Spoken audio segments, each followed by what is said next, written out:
बेटा सेकंड जो लेक्चर है वो है टाइप्स ऑफ इलेक्ट्रॉन एमिशन के बारे में। इलेक्ट्रॉन एमिशन हमारे पास तीन टाइप्स के होते हैं। First one is thermionic emission and the another one is field emission and the last one is photo electric emission. So first of all we will consider thermionic emission. Thermionic emission क्या होता है बेटा? Thermionic emission is the process in which thermal energy is used. तो हमने पढ़ा था कि कोई भी एक एनर्जी आएगी, उस एनर्जी के कारण इलेक्ट्रॉन्स का क्या होगा? एमिशन होगा। तो अगर ये एनर्जी कौन सी एनर्जी है बेटा? थर्मल एनर्जी है। थर्मल एनर्जी का क्या मतलब है? हीट एनर्जी है। Is use to overcome the work function. इसको यूज किया जा रहा है किस चीज को ओवरकम करने के लिए? वर्क फंक्शन को ओवरकम करने के लिए। What is work function? The minimum energy which is use to over emit the electrons. तो इससे ज्यादा एनर्जी होगी तभी इलेक्ट्रॉन्स एमिट होंगे। तो अगर हीट एनर्जी को यूज किया जा रहा है इस वर्क फंक्शन को ओवरकम करने के लिए of metal in order to force out the free electrons को बाहर निकालने के लिए from the metal surface, then it is used as a then it is known as a thermionic emission and it is used in thermionic converter। इसको thermionic converter के अंदर क्या किया जाता है? यूज किया जाता है। Then sir what is thermionic converter? तो थर्माइनिक कन्वर्टर क्या होता है बेटा? Comparatively hot electrode emit electrons. एक हॉट इलेक्ट्रोड होती है जो क्या करती है बेटा? इलेक्ट्रॉन्स को एमिट करती है ऑन रिसीविंग थर्मल एनर्जी। जैसे जैसे वो थर्मल एनर्जी को क्या करती है? रिसीव करती है। these electrons move towards the comparatively cold electrode।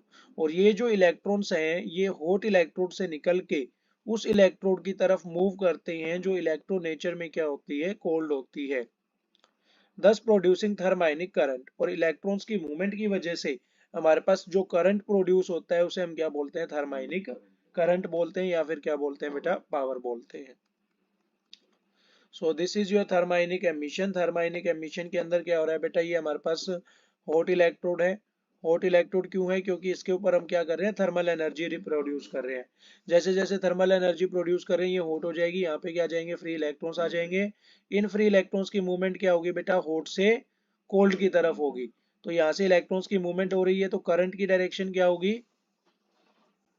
Just opposite to the movement of electrons. यहाँ पे क्या प्रोड्यूस हो जाएगा?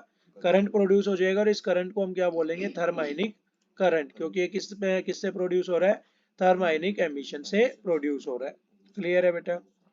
these are the emitted electrons, this is containment and this is collector, that is a cold electrode and this is emitter। Clear है? सो ये diagram आपको बनाना आना चाहिए। ये इनके बीच में क्या क्रिएट हो गया? पोटेंशियल डिफरेंस क्रिएट हो गया। पोटेंशियल डिफरेंस क्यों क्रिएट हो गया? क्योंकि ये एक हाई पोटेंशियल है और ये एक लो पोटेंशियल है। हाई पोटेंशियल से लो पोटेंशियल की तरफ इलेक्ट्रॉन्स की क्या होती है? मूवमेंट होती है। क्लियर है बेटा? अपोजिट डायरेक्शन में किसकी मूवमेंट होती है? करंट की। तो अगर हम इसको लूप को देखेंगे तो करंट इस साइड आ रहा है, फिर इस साइड आ रहा है, तो ये डायरेक्शन किसकी होगी? करंट की होगी। फिर इस तरीके से करंट क्या करेगा? ऊपर की तरफ मूव हो जाए। बीच में हमने क्या लगा रखा है? एक रेजिस्टर लगा रखा है ताकि करंट में डिजायर्ड अमाउंट ऑफ करंट क्या हो सके? obtain की जा सके। After that we have a topic named as field emission. तो फील्ड एमिशन क्या होता है? Field emission is the process where free electrons are forced out of metal surface using a strong electric field. अगर thermal energy की वजह से electron emission हो रहा है तो क्या बोलते हैं? Thermionic emission. और अगर इलेक्ट्रिक फील्ड की वजह से हो रहा है तो हम क्या बोलते हैं? Field emission. तो field emission is the process where free electrons are forced out of the metal surface using a strong electric field. It is used in field electron microscopes. इसको कहाँ पे यूज किया जाता है? फील्ड इलेक्ट्रॉन माइक्रोस्कोप्स को। Thermionic emission को कहाँ use किया जाता है? थर्माइनिक कन्वर्टर के अंदर। फील्ड एमिशन को किसमें यूज किया जाता है? इलेक्ट्रॉन माइक्रोस्कोप्स में। Vacuum nano electronics and other such fields of study. Vacuum nano electronics हो गई या फिर बहुत सी ऐसी फील्ड्स ऑफ स्टडी होती है जिसके अंदर हम इस एमिशन का क्या करते हैं? यूज करते हैं। नैनो का मतलब होता है बेटा छोटे, छोटे मेजरमेंट डिवाइसेस होते हैं उनके अंदर। After that we have a third emission that is known as photo electric emission. Photo के नाम से पता चल रहा है कि कौन सी प्रोसेस होगी। तो फोटो इलेक्ट्रिक एमिशन लाइट की हेल्प से। तो photo electric emission is the process where the free electrons are removed from a metal surface using light of certain frequency. किसी ऐसी लाइट को यूज करेंगे जिसकी फ्रीक्वेंसी क्या हो, सर्टेन हो। हमने पढ़ा था minimum frequency which is used to remove a electron is known as threshold frequency. वैसे बता रहा हूँ, ध्यान से सुनना। जो मिनिमम फ्रीक्वेंसी रिक्वायर्ड है एक इलेक्ट्रॉन को बाहर निकालने के लिए, उस फ्रीक्वेंसी को हम क्या बोलते हैं, थ्रेशोल्ड फ्रीक्वेंसी। और कोई लाइट आ रही है तो उसकी फ्रीक्वेंसी थ्रेशोल्ड फ्रीक्वेंसी से क्या होनी चाहिए, ज्यादा होनी चाहिए, तभी इलेक्ट्रॉन क्या होगा, बाहर निकलेगा। क्लियर है। अगर उसके इक्वल होगा तो बाहर निकलने के लिए तैयार होगा, लेकिन अभी तक बाहर नहीं निकला है। और अगर उससे कम होगी फ्रीक्वेंसी तो बेटा इलेक्ट्रॉन बाहर निकलेगा क्या, इलेक्ट्रॉन बाहर नहीं निकलेगा। क्लियर है। तो it is used in image sensor, इसको इमेज सेंसर के अंदर यूज किया जाता है, जहाँ पे ऑप्टिकल इमेज को ट्रांसफॉर्म किया जाता है किसके अंदर, इलेक्ट्रिकल सिग्नल्स के अंदर। अप्लाइड मेनली इन डिजिटल कैमरास, कहाँ पे अप्लाई किया जाता है बेटा इसको, डिजिटल कैमरास के अंदर। It is also used in gold leaf electroscope, इसको गोल्ड लीफ इलेक्ट्रोस्कोप के अंदर भी यूज किया जाता है। Use to detect and measure the static electricity, जो क्या करता है बेटा, डिटेक्ट करता है और मेजर करता है किसको, स्टैटिक इलेक्ट्रिसिटी को। कौन करता है, गोल्ड लीफ इलेक्ट्रोस्कोप, जिसके अंदर किसका एप्लीकेशन होता है, फोटो इलेक्ट्रिक एमिशन का। क्लियर है। तो this is photo electric emission, gold leaf electroscope है बेटा ये। इसके अंदर हमारे पास क्या है, एक तो मेटल की कैप है, एक क्या इंस्ट्रक्टर है, इससे हम इसको क्या करेंगे, रोटेट करेंगे। यहाँ पे वैक्यूम है, यहाँ पे खाली स्पेस है, हमने कुछ किसी भी टाइप का कुछ भी नहीं है। यहाँ पे अर्थ मेटल केस है, नीचे मेटल का केस लगा रखा है, और यहाँ पे क्या रख रखी है हमने, गोल्ड की लीफ रख रखी है, और ये क्या है, मेटल का स्टीम है। तो यहाँ से क्या होंगे, इलेक्ट्रॉन एमिट होंगे, इलेक्ट्रॉन एमिट होंगे, और यहाँ से हमारे पास क्या डेवलप होगा बेटा, करंट डेवलप होगा। क्लियर है। Then we have a procedure of a gold leaf electroscope. तो metal cap on acquiring some charge passes it to metal stem, metal cap को कुछ चार्ज मिलेगा तो वो उसको पास कर देगा किसके पास, मेटल स्टीम के पास, जो नीचे है just. And the gold leaf inside the evacuated chamber through the instructor, और फिर कहाँ पे चला जाएगा, गोल्ड लीफ के पास चला जाएगा, जो कहाँ पे है, इवैक्यूएटेड चैम्बर के अंदर है, थ्रू द इंस्ट्रक्टर, किसके साथ कनेक्टेड है, इंस्ट्रक्टर के साथ। The gold leaf having the same charge as the metal stem, तो गोल्ड लीफ के पास भी उतना ही चार्ज होगा जितना किसके पास है, मेटल स्टीम के पास है। गेट्स रिपेल्ड, तो वो उससे रिपेल हो जाएगी, and move away as shown in the figure, और फिर मूव होने मेटल स्टीम से क्या होंगी, दूर भागने लगेगी, जैसा कि फिगर में दिखा रखा है। हमने इस गोल्ड लीफ को ऐसे लगाया था, लेकिन जैसे ही चार्ज आया तो जितना चार्ज मेटल स्टीम पे होगा उतना ही किस पे होगा, गोल्ड लीफ पे। तो ये दोनों एक दूसरे को क्या करेंगे, रिपेल करेंगे, और ये इस तरीके से इससे क्या होगी बेटा, दूर भागने लगेगी। क्लियर है। After that photo electric effect, ये बहुत इंपॉर्टेंट है, जो आपका dual nature of matter and radiation है, ये कंप्लीटली बेस्ड है फोटो इलेक्ट्रिक इफेक्ट के ऊपर। फोटो इलेक्ट्रिक इफेक्ट के बारे में पढ़ना है, ब्रीफ हिस्ट्री, उसके बाद एक्सपेरिमेंट, फिर ऑब्जर्वेशंस, और फिर रिजल्ट। तो हर्ट्ज ने किया था, hertz in 1887 discovered the phenomena of photo electric effect. उन्होंने सबसे पहली बार फोटो इलेक्ट्रिक इफेक्ट का जो फेनोमेना है उसको डिस्कवर किया। As he was experimenting on the generation of electromagnetic waves, experiment वो किसके ऊपर कर रहे थे, EM waves के ऊपर, by spark discharge, किसकी हेल्प से, spark discharge की हेल्प से। He noticed that sparks around the detector loop were intensified, तो उन्होंने देखा जो sparks थे वो डिटेक्टर के अराउंड क्या हो गए थे, intensify हो गए थे, when ultraviolet radiations fell on the emitter plate, जब emitter plate के ऊपर कौन सी radiations गिरी, यूवी रेडिएशंस गिरी। तो यूवी रेडिएशन गिरी, फिर से मैंने बताया कोई भी रेडिएशन गिरी है किसके ऊपर, मेटल के सरफेस के ऊपर, तो क्या एमिट होंगे, इलेक्ट्रॉन्स एमिट होंगे, इलेक्ट्रॉन्स एमिट होंगे, और उस इलेक्ट्रॉन्स को ही इसने क्या देखा कि चिंगारियां लग गई, क्या लग गई, चिंगारियां, और उसने क्या बोला कि स्पार्क्स जो है वो यहाँ पे क्या हो गए, इंटेंसिफाई हो गए। कि जैसे आपने देखा होगा कभी भी आप सर्किट बनाते हो तो एक छोटी सी चिंगारी से आती है कई बार, और कई बार बम बम बम बम बम बहुत सारी चिंगारी आ गई। क्लियर है। तो वो जो स्पार्क्स थे वो इंटेंसिफाई हो गए जब कौन सी रेडिएशंस आई, यूवी रेडिएशंस। आया समझ में। तो उन्होंने देखा कि यूवी रेडिएशन जैसे ही आई बहुत सारे स्पार्क्स हो रहे, तो इसका कुछ ना कुछ रीजन तो होगा। तो कोई भी रेडिएशन आएगी मेटल सरफेस के ऊपर तो क्या एमिट होना स्टार्ट होंगे, इलेक्ट्रॉन्स एमिट होना स्टार्ट होंगे। तो radiation falling on the metal surface provided free electrons, तो जो रेडिएशंस गिरी किसके ऊपर, मेटल के सरफेस के ऊपर, उन्होंने क्या प्रोवाइड किए बेटा, फ्री इलेक्ट्रॉन्स को इनफ एनर्जी प्रोवाइड कर दी to neutralise the attractive force of positive ions, तो कि वो अपने जो अट्रैक्टिव फोर्सेस है पॉजिटिव आयंस के साथ उसको क्या कर सके, न्यूट्रलाइज कर सके, और क्या हो सके, मेटल सरफेस से बाहर निकल सके, and escape through the metal surface to intensify the sparks across the metal loop. तो ये हमारे पास बेटा पूरा डायग्रामेटिक रिप्रेजेंटेशन था फोटो इलेक्ट्रिक इफेक्ट का। ये हमारे पास क्या है, इंडक्शन कॉइल है। यहाँ पे हमने क्या लगा रखी है, रोड लगा रखी है। ये दोनों प्लेट्स हैं, दोनों प्लेट्स के बाद हमने क्या लगा रखी है, रोड लगा रखी है। और यहाँ पे हमने क्या लगा रखी है, इंडक्शन कॉइल्स लगा रखी है, ये वाली। क्लियर है? ये मेटल का लूप है। तो जैसे ही मैंने इसके ऊपर यूवी रेडिएशंस को एमिट करवाया, तो यूवी रेडिएशंस को एमिट करवाने पे जो स्पार्क था ये क्या हो गए, बहुत ज्यादा हो गई, क्योंकि यहाँ पे इलेक्ट्रॉन्स की मूवमेंट भी क्या हो गई, ज्यादा हो गई। तो ये स्पार्क निकल के कहाँ पे जाने लग गए, मेटल लूप के अंदर। क्लियर है? तो Hallwachs and Lenard in 1886 to 1902 research the process of photo electric emission. अब इस प्रोसेस को उन्होंने हर्ट्ज ने कर तो दिया, लेकिन इसके ऊपर रिसर्च किसने करी, इन दोनों साइंटिस्ट ने। कौन से ईयर के अंदर, इस ईयर के अंदर। किसके ऊपर, फोटो इलेक्ट्रिक एमिशन के ऊपर। तो they experimented on negatively charge zinc plate. उन्होंने किसके ऊपर एक्सपेरिमेंट किया, नेगेटिवली चार्ज जिंक प्लेट के ऊपर। And found that on absorbing ultraviolet light.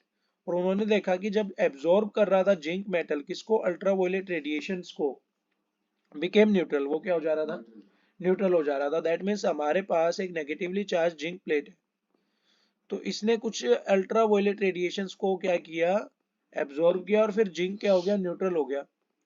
मतलब उसके पास जो ये एक्स्ट्रा इलेक्ट्रॉन्स थे, इन इलेक्ट्रॉन्स को उसने क्या कर दिया होगा, रिलीज कर दिया होगा। तो जैसे ही अल्ट्रावायलेट रेडिएशन आई, इलेक्ट्रॉन्स क्या हो गए, एमिट हो गए। तो that is known as photo electric emission. Losing its net positive charge, और इसका नेट पॉजिटिव चार्ज क्या हो जाएगा, लॉस हो जाएगा। On further absorption of ultraviolet radiation, जब और भी ज्यादा अल्ट्रावायलेट रेडिएशन डाली गई, neutral zinc plate become negatively charge. फिर से न्यूट्रल जिंक प्लेट का क्या हो गई, नेगेटिवली चार्ज हो गई। This prove that electrons are release from the metal surface. इससे हमें पता चला कि इलेक्ट्रॉन जो है वो रिलीज हो रहे हैं किससे, मेटल के सरफेस के ऊपर से, जब हम अल्ट्रावायलेट रेडिएशंस को क्या कर रहे हैं, उनके ऊपर इंसिडेंट कर रहे हैं। क्लियर है? After that, beta, they also observed that electrons are not emitted when the frequency of light incident is less than a specific least value. तो एक स्पेसिफिक लीस्ट वैल्यू, छोटी वैल्यू होती है, जिससे ज्यादा आएगी तभी क्या होगा, इलेक्ट्रॉन का एमिशन होगा। तो वो वैल्यू को क्या बोलते हैं, वी नोट को क्या बोलते हैं, minimum energy is known as work function, and minimum frequency is known as threshold frequency. क्या बोलते हैं, थ्रेशहोल्ड फ्रीक्वेंसी बोलते हैं। तो इस थ्रेशहोल्ड फ्रीक्वेंसी से जब ज्यादा फ्रीक्वेंसी की लाइट आएगी तभी क्या होगा बेटा, इलेक्ट्रॉन का एमिशन होगा। अदरवाइज इससे कम या इससे बराबर आई तो इलेक्ट्रॉन का एमिशन नहीं होगा। तो they also observed that electrons are not emitted when the frequency of light incident is less than a specific least value. That is called the threshold frequency. आ गया समझ में? Threshold frequency depends on the nature of material. ये threshold frequency किसके ऊपर depend करती है बेटा, nature of material के ऊपर। किसका नेचर ऑफ मटेरियल, जो हमारा एमिटर है। सब मेटल्स लाइक जिंक हो गया, मैग्नीशियम हो गया, एटसेट्रा एमिटेड इलेक्ट्रॉन्स, वो इलेक्ट्रॉन्स को क्या कर रहे हैं, एमिट कर रहे हैं। Only by absorbing ultraviolet light, सिर्फ और सिर्फ क्या करके, अल्ट्रावायलेट रेडिएशंस को एब्जॉर्ब करके। लेकिन जो अल्कली मेटल्स होते हैं, जैसे अल्कली मेटल्स कौन से, जो बेसिस के साथ रिएक्ट करके वाटर के अंदर क्या हो सकते हैं, डिसोल्व हो सकते हैं, जैसे कि सोडियम हो गया, पोटेशियम हो गया, could also absorb visible radiations. तो वो विजिबल रेडिएशंस को भी क्या कर सकते हैं, एब्जॉर्ब कर सकते हैं। जैसे हमारे पास सोडियम है, सोडियम रख दिया हमने, हमारे पास सनलाइट है, सनलाइट येलो कलर की है, तो येलो कलर की रेडिएशन आ रही है, तो भी ये क्या कर देंगे, इलेक्ट्रॉन को एमिट कर देंगे। तो विजिबल रेडिएशंस कौन सी होती हैं, विबग्योर। क्लियर है? ईएम वेव्स में पढ़ा था। To emit the electrons, electrons को क्या करने के लिए, एमिट करने के लिए। And so they were called as photosensitive materials. तो क्वेश्चन ये आएगा कि what are the photosensitive materials. तो द मटेरियल्स और the metals which emit the electrons in the presence of visible light as well as UV radiations, those materials are known as photosensitive materials. For example, sodium and potassium. Clear है? After that we have, so the process in which falling of electromagnetic radiation on the metal surface as a results in the emission of electron is called photoelectric effect. तो photoelectric effect होता क्या है, वो process जिसके अंदर electromagnetic radiations क्या करती हैं, फॉल करती हैं किसके ऊपर, मेटल के सरफेस के ऊपर, जिसकी वजह से इलेक्ट्रॉन्स का क्या होता है, एमिशन होता है, that is known as photoelectric effect. And the electrons release due to photoelectric effect are called photoelectrons. और जो इलेक्ट्रॉन्स रिलीज हुए हैं फोटोइलेक्ट्रिक इफेक्ट की वजह से, उसे हम क्या बोलते हैं बेटा, फोटो इलेक्ट्रॉन्स बोलते हैं। तो ये देखो ध्यान से, ये डायग्राम आपको बनाना आना चाहिए कि यहाँ पे हमारे पास क्या है, एक इवैक्यूएटेड ग्लास ट्यूब है जिसके अंदर हमने दो इलेक्ट्रोड्स लगा रखे हैं, एक तो कैथोड और एक क्या लगा रखे हैं बेटा, एनोड। जैसा कि हमें पता है कि यहाँ से इलेक्ट्रॉन्स एमिट करेंगे अगर हम हाई वोल्टेज प्रोवाइड करेंगे, लेकिन क्या होगा अगर हम यहाँ से फोटो रेडिएशंस को पास कर रहे हैं। तो यहाँ से मैंने रेडिएशंस ली और यहाँ से रेडिएशंस को क्या कर दिया, पास कर दिया। रेडिएशंस को पास किया, मेटल के सरफेस के ऊपर गिरी, क्या निकलेंगे, इलेक्ट्रॉन्स। इलेक्ट्रॉन्स के ऊपर चार्ज कौन सा होता है, नेगेटिव। किसकी तरफ अट्रैक्ट होंगे, पॉजिटिव की तरफ। तो ये किसकी तरफ भाग रहे हैं बेटा, एनोड की तरफ, क्योंकि एनोड पे कौन सा चार्ज है, पॉजिटिव चार्ज है। क्लियर है। तो this is also the experiment of photoelectric effect. Clear. तो this is experimental setup for photoelectric effect. तो एक्सपेरिमेंटल सेटअप के अंदर क्या था, evacuated tube consist of photosensitive plates, जिनको हम क्या बोल रहे हैं, एमीटर बोल रहे हैं, एंड द मेटल प्लेट, और एक कौन सी थी, मेटल की प्लेट थी जिसे हम क्या बोल रहे हैं, कलेक्टर बोल रहे हैं।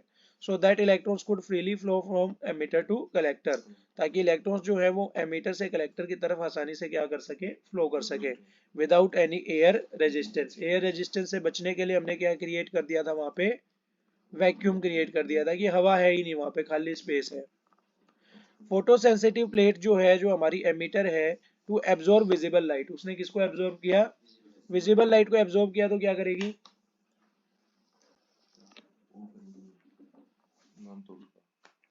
विजिबल लाइट को एब्जॉर्ब करने पे क्या करेगी, इलेक्ट्रॉन्स को एमिट करेगी।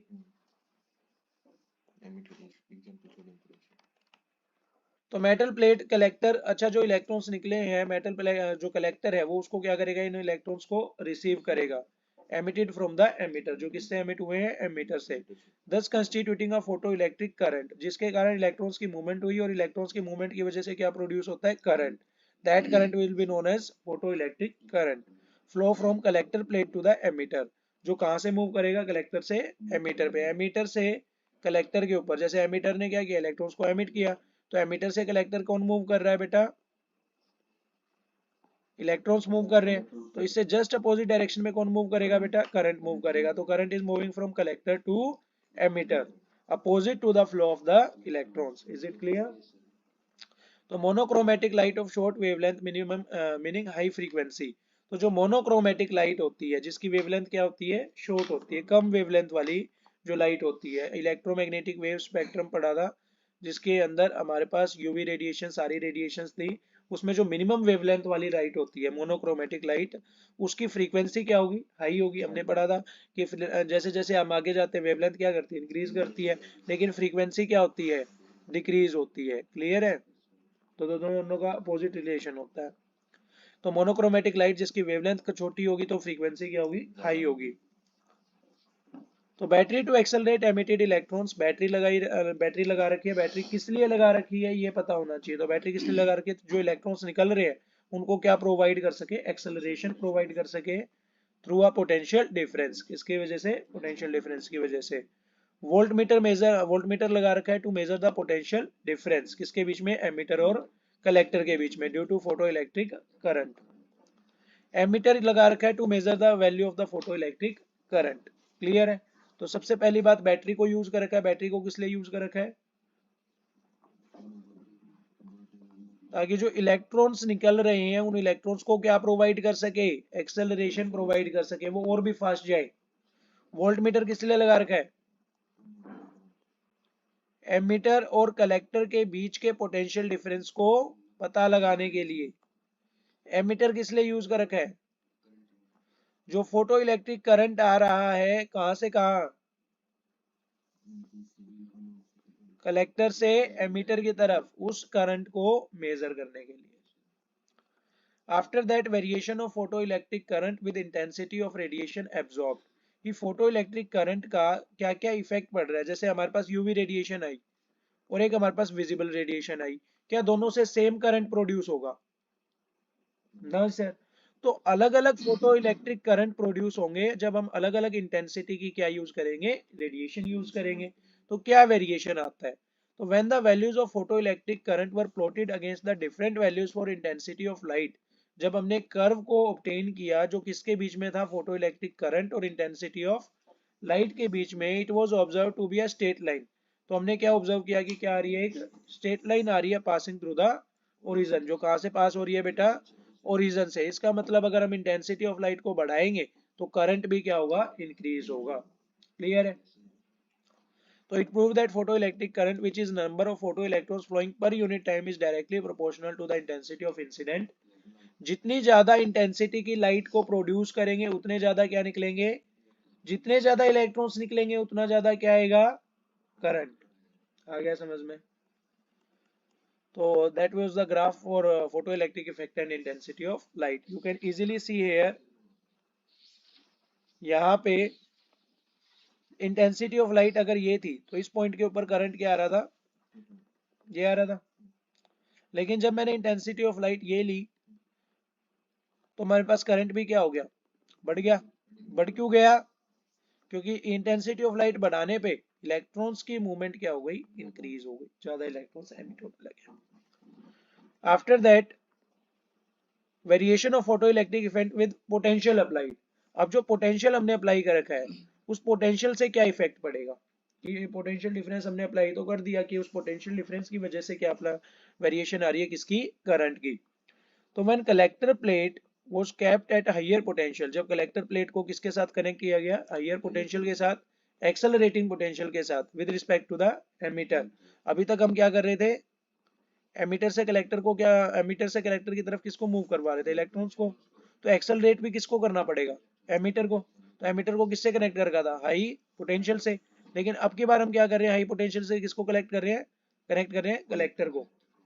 क्लियर है। तो क्या होगा सर, तो as the positive potential of collector rises, तो पॉजिटिव पोटेंशियल ऑफ कलेक्टर क्या होगा, राइज होगा। Photo electric current rises for a certain period of time, सीधा का सीधा क्या प्रोड्यूस होगा, करंट प्रोड्यूस होगा for a certain period of time because the electrons emitted experiences a strong attractive force by the collector। एक short period of time तक क्यों होगा, क्योंकि जो इलेक्ट्रॉन्स है बेटा जो एमिट हुए थे वो एक्सपीरियंस करेंगे किसको, एक स्ट्रॉन्ग अट्रैक्टिव फोर्स को, किससे, कलेक्टर से। क्योंकि कलेक्टर तो चार्ज हो गया, तो कलेक्टर चार्ज हो गया, पॉजिटिव चार्ज है, तो इलेक्ट्रॉन्स को क्या करेगा, डोनेट करेगा। डोनेट करेगा, पॉजिटिव चार्ज आएगा, पॉजिटिव चार्ज आएगा तो इलेक्ट्रॉन्स इसकी तरफ क्या होंगे, भागे चले आएंगे। क्लियर है। After that on further increasing the positive potential, जैसे जैसे हम पॉजिटिव पोटेंशियल को इंक्रीज करेंगे photo electric current reaches maximum value, photo electric current भी क्या हो जाएगा, एक मैक्सिमम वैल्यू तक पहुंच जाएगा, beyond which it remains fixed, जिसके बाद ये क्या हो जाएगा, फिक्स हो जाएगा। Even when positive potential is increase, चाहे हम पॉजिटिव पोटेंशियल को बढ़ाएं या फिर और भी ज्यादा बढ़ाते चले जाएं। This is because number of free electrons in a metal surface is always fix. ऐसा क्यों हुआ, क्योंकि हमने यहाँ पे पॉजिटिव पोटेंशियल क्रिएट कर दिया जिसकी वजह से यहाँ से इलेक्ट्रॉन्स और भी जल्दी जल्दी निकल रहे हैं। लेकिन ये इलेक्ट्रॉन जो है इनकी वैल्यू तो फिक्स है ना, कोई भी मेटल सरफेस होता है उसके अंदर इलेक्ट्रॉन्स क्या होते हैं, फिक्स होते हैं। तो उससे ज्यादा इलेक्ट्रॉन्स तो नहीं निकल सकते क्योंकि है ही उतने। तो करंट भी क्या होगा, एक फिक्स वैल्यू के साथ ऑब्जर्व होगा। दिस कम तो निकल ही सकते हैं अगर हम कम एक्सेलरेशन प्रोवाइड करेंगे तो, लेकिन ज्यादा कम निकलेंगे जब यहाँ पे ज्यादा पॉजिटिव वैल्यू आएगी। लेकिन एक सर्टेन वैल्यू के बाद सारे इलेक्ट्रॉन्स आ चुके हैं, अब करते रहो यहाँ पे पॉजिटिव चार्ज इंक्रीज, अब तो नहीं आएंगे और भी इलेक्ट्रॉन्स, बचे ही नहीं। This maximum value of photo electric current beyond which it remains fixed, और ये जो मैक्सिमम वैल्यू होती है बेटा फोटो इलेक्ट्रिक करंट की, जिसके बाद वो क्या हो जाता है, फिक्स हो जाता है। No matter how high the positive potential, ये डिपेंड नहीं करता कि कितना पॉजिटिव पोटेंशियल हम क्रिएट कर रहे हैं, that is called a saturation current. इस करंट को हम क्या बोलते हैं, सैचुरेशन करंट बोलते हैं। What is saturation current,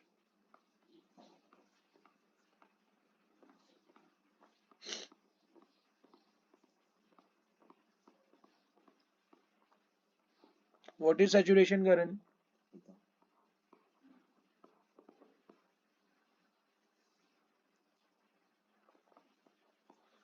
saturation का मतलब होता है बेटा स्टेबल, या फिर इसको हम एक वर्ड से यूज करते हैं मैक्सिमम।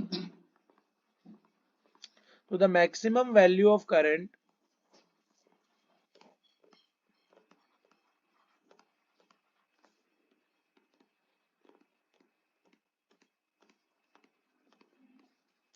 करंट की वो मैक्सिमम वैल्यू जिसके बाद और करंट डेवलप नहीं होगा, चाहे हम पॉजिटिव पोटेंशियल को बढ़ाते चले जाएं, उस मैक्सिमम वैल्यू को हम क्या बोलते हैं? सैचुरेशन करंट बोलते हैं। क्लियर है?